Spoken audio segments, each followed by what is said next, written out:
अस्सलाम वालेकुम दोस्तों। इस किस्त के आगाज़ में हमें जंगल का मंजर दिखाया जाता है। अमीर बुग़्ज़ान अपने सिपाहियों के पास पहुंच जाता है और उसका एक सिपाही कहता है कि अमीर हज़रत, हम अल्परसलान का इतना देर से क्यों इंतज़ार कर रहे हैं। हम ऐसा कौन सा काम है जो नहीं कर सकते, हम खुद ही उसके लिए घात लगा लेते हैं। अमीर हज़रत कहता है कि नहीं, हम ऐसा कोई काम नहीं करेंगे जो कोई और नहीं कर सकता।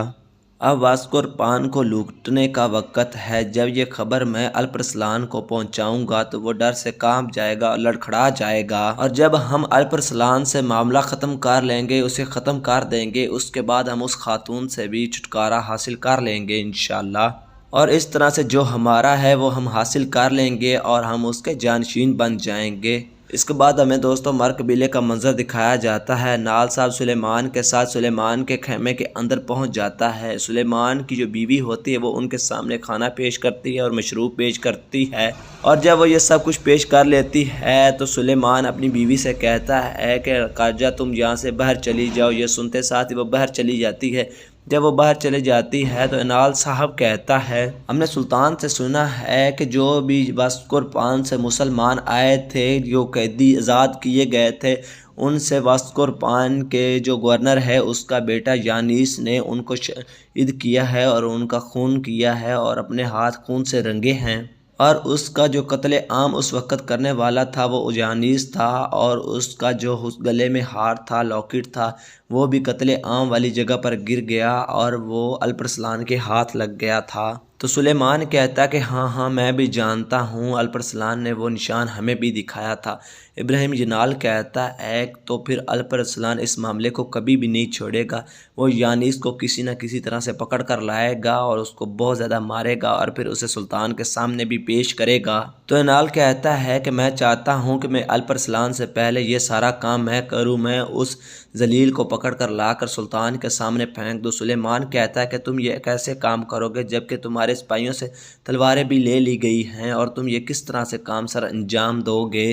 तो जनाल कहता है कि ये काम हम आपके सिपाहियों के ज़रिए करेंगे। अगर हमने ये काम सर अंजाम दे लिया और आपके सिपाहियों की मदद से हमने उसको पकड़ लिया तो ये सारा का सारा जो इसका मुआद होगा वो आपको ही जाएगा।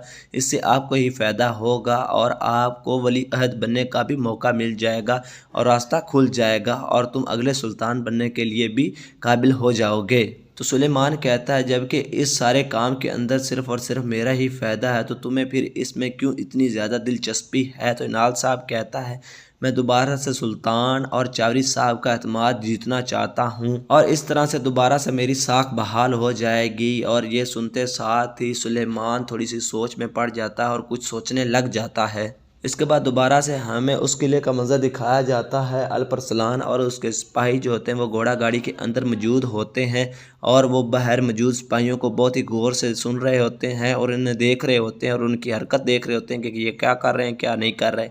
और फिर अल्परसलान अंदर अपने सिपाहियों से कह रहा होता है कि हमारे पास कल सुबह तक का ही वक़्त है, हमें इतने कम वक़्त में ही यानीस को पकड़कर यहाँ से निकलना होगा। मैं और हसन साहब आगे बढ़ेंगे और जगह मालूम करेंगे ताकि ये अंदाज़े के तौर पर जगह जो है गलत तो नहीं है। और ये कहते साथ ही वो अंदर अल्परसलान और उसके सिपाही अपना लिबास चेंज करना शुरू कर देते हैं। इधर गवर्नर कैकन मोज अपने बेटे यानीस से कह रहा होता है कि तुम जिस मकसद के लिए खड़े हो उसी पर ही खड़े रहना, ये कभी भी मत भूलना अपने मकसद को, और तुम जल्द से जल्द इस कत्ले आम वाले मसले को हल करो ताकि हम सुल्तान के साथ जो मुआहदा किया हुआ है उस पर कामयाब हो जाएं, नहीं तो हमें बहुत भारी नुकसान अदा करना पड़ेगा। ये सुनते साथ ही यानीस कहता है कि जैसा आपने कहा है वैसा ही होगा बाबा, मैं जल्द से जल्द इस मामले को मुकम्मल करूँगा और इसे हल करूँगा। इसी दौरान वहाँ पर एक सिपाही आ जाता है और वो गवर्नर कैकन मोज को खत देते हुए कहता है कि ये आपके लिए ख़त आया है। गवर्नर जब उस खत को खोल कर पढ़ता है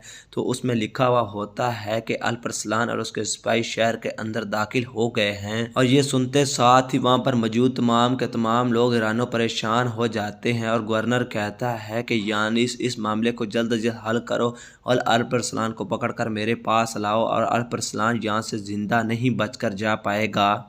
बाद गवर्नर अपने सिपाही से कहता है देवजन तुम शहर के अंदर दाखिली और खारजी तमाम के दरवाजे जल्द अज जल्द बंद कर दो ताकि ना कोई अंदर आ सके और ना ही कोई अंदर से बाहर आ सके।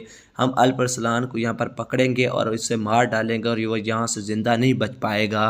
और ये सुनते साथ ही वहाँ पर मौजूद तमाम के तमाम बाज़ंतीनी सिपाही अल्परसलान और उसके सिपाहियों को ढूंढने के लिए इधर उधर फैल जाते हैं और वो बहुत ही अच्छी तरह से तलाशी ले रहे होते हैं और ढूंढ रहे होते हैं उनको। और दूसरी तरफ अल्परसलान अपने सिपाहियों से कह रहा होता है कि हम गरूब अफ्तार से पहले यहाँ से निकल जाएंगे। और बाहर अल्परसलान के सिपाही जो होते हैं घोड़ा गाड़ी को जो ताला लगा हुआ होता है वो खोलने की कोशिश कर रहे होते हैं, लेकिन वो नहीं खुल रहा होता। तो अल्परसलान पूछता है कि क्या हुआ, ताला क्यों नहीं खुल रहा। तो अल्परसलान का सिपाही कहता है जनाब थोड़ा सा रह गया है, खुलने ही वाला है। अभी तक वो खोल रहे होते हैं। इसी दौरान दाजन और यानीस वहाँ पर पहुँच जाते हैं और अल्परसलान के सिपाहियों की गर्दन के ऊपर वह तलवारें रख लेते हैं। और अल्परसलान के सिपाही जो हैरान परेशान हो जाते हैं और कहते हैं कि ये तुम लोग क्या कर रहे हो, हमें क्यों इस तरह से हिरासत में ले लिया है और हम सिर्फ और सिर्फ ताजर हैं। ये सुनते साथ ही देवजन कहता है कि चुप कर जो कमीनो। इसके साथ देवजन अपने सिपाहियों को कहता है, हुक्म देता है और कहता है कि मालगाड़ी का दरवाज़ा खोल दो।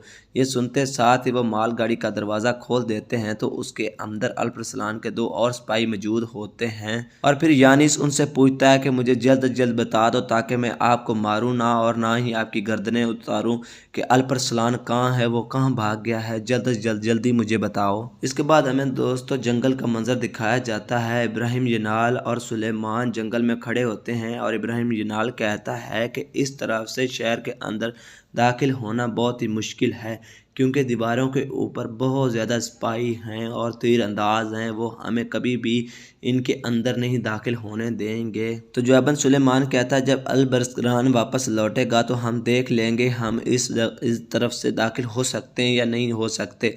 तो दोस्तों इसी सीन के साथ इस एपिसोड का अख्ताम हो जाता है। अगर दोस्तों हमारी वीडियो अच्छी लगी हो तो इसको लाइक करें, हमारे चैनल को सब्सक्राइब करें। बहुत बहुत शुक्रिया। मिलते हैं नेक्स्ट एपिसोड में, तब तक दीजिए हमें इजाज़त। अल्लाह हाफिज़।